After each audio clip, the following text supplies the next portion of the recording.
If someone disappears, our instinct is to go and find them. But what if they were missing in an area remote, the size of a country, and very difficult to reach? It would be harder than finding a needle in a haystack. That's what we tried to do. When 2 people went missing in the Amazon rainforest, I followed the search team. The only way to do it was with the help of the people who know the jungle better than anybody else, the indigenous communities who have lived there for thousands of years. But they're not alone. Violent gangs, emboldened by a president determined to exploit the rainforest, look to make themselves rich off the natural world. When these worlds collide, there can be dark consequences. And that's where our story begins.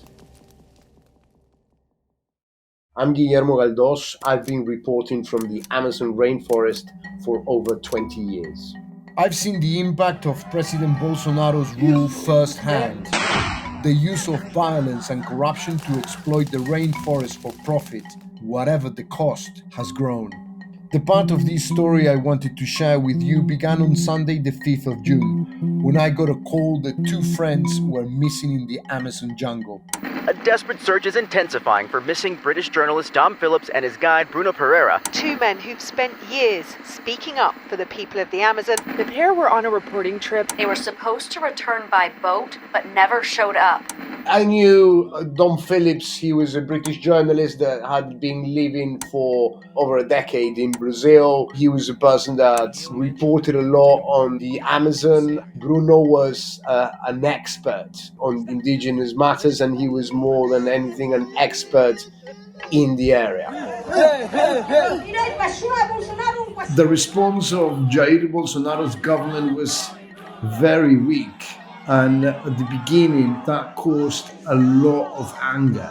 E realmente 2 pessoas apenas no barco, numa região daquela, né, completamente selvagem.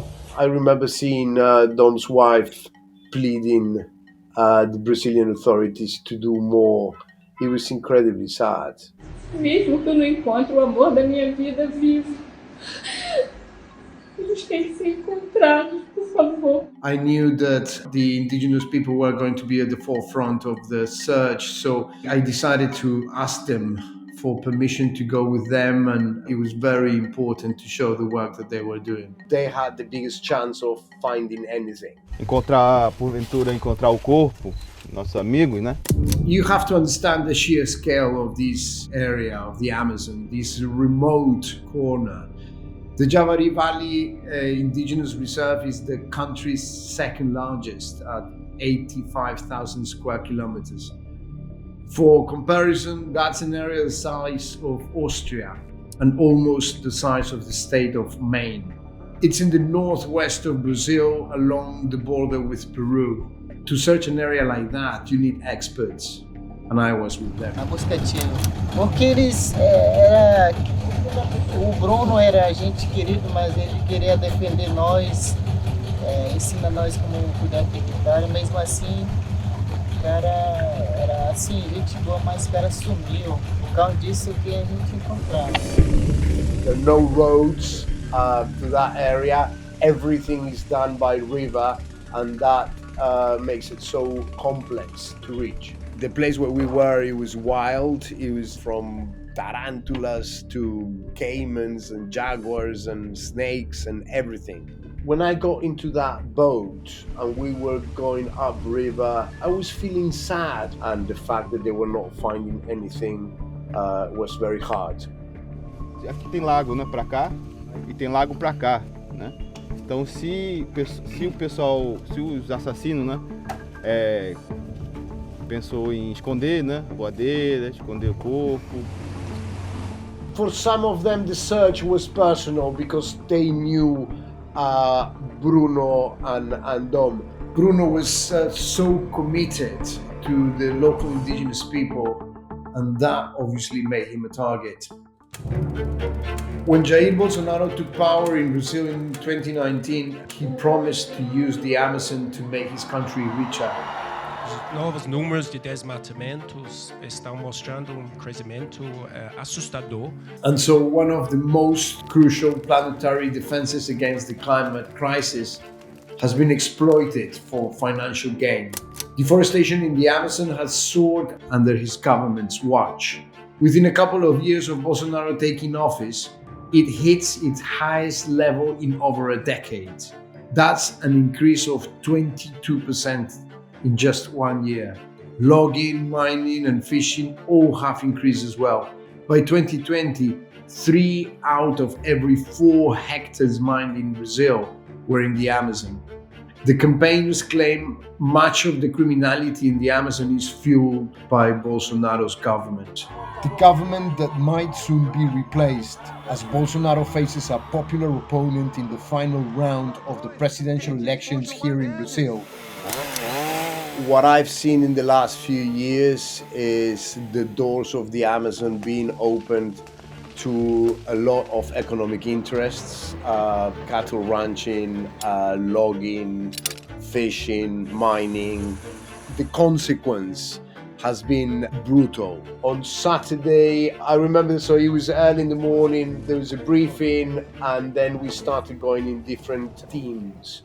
And I remember that we started moving into this area that looked like a flooded part of the forest, and it became more and more difficult to move with our boat. People were moving in canoes, and I remember somebody shouting. I turn around and I see straight away. The rescue team just found a t-shirt and a pair of trousers that, according to one of the guides, belonged to Bruno. Immediately to my left there was a blue tarpaulin that I understand was on Bruno and Dom's boat. Everyone is in shock. It's what they all have been searching for, but it's confirmation of all the fears and those of the families. They're convinced the bodies are here too. They say the area smells of death. In their faces you could see that there was some sort of relief. I remember the police saying, leave the things over there. One of the team members, he used a machete to pull out the t-shirt out of the water, and he took a picture. We were simply documenting what ended up being evidence of belongings of Dom and Bruno. We knew that once we found the clothes and the backpack and all that, we knew that it was a matter of time before they found the bodies. There's been a huge increase in killing of indigenous people. I mean, globally, the killings of those defending the environment have risen drastically, I would say. In Brazil alone, 317 environmental activists were killed between 2012 and 2020. And 60 journalists and media workers have been killed in Brazil in the last 20 years. Finding Bruno and Dom's possessions, we all knew that they were 2 more victims of this increasing violence. It was quite sad to leave, but I knew it was the beginning of finding Dom and Bruno. I left because we had to tell the world what was happening. The desperate search for an Indigenous rights advocate and renowned journalist has apparently come to a grim conclusion. Police said a suspect has confessed to killing the 2 men. The man telling police he shot and killed the pair. Human remains were located kilometers inside the jungle. I heard that police reported that they've arrested another man, that he confessed. There was not a surprise. Certainly the death of Dom and Bruno has marked an important moment in the protection of the Amazon forest.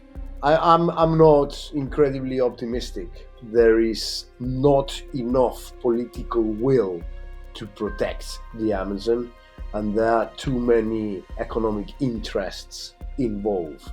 The world paid attention to this terrible tragedy because there was a British journalist involved. But for indigenous leaders that have been assassinated all over the Amazon, that's not the case. He was killed because he tried to tell the world what was happening to the rainforest and its inhabitants. Dom and Bruno were victims of the war they were trying to prevent. It's a war on the Amazon and those working to try to save it. Whatever the future holds for Brazil, the fight for the Amazon has to continue, but I think for the local indigenous people of the Javari Valley, this is a very, very sad moment, because two people that were involved in giving them a voice were killed. Who is going to come and help them now?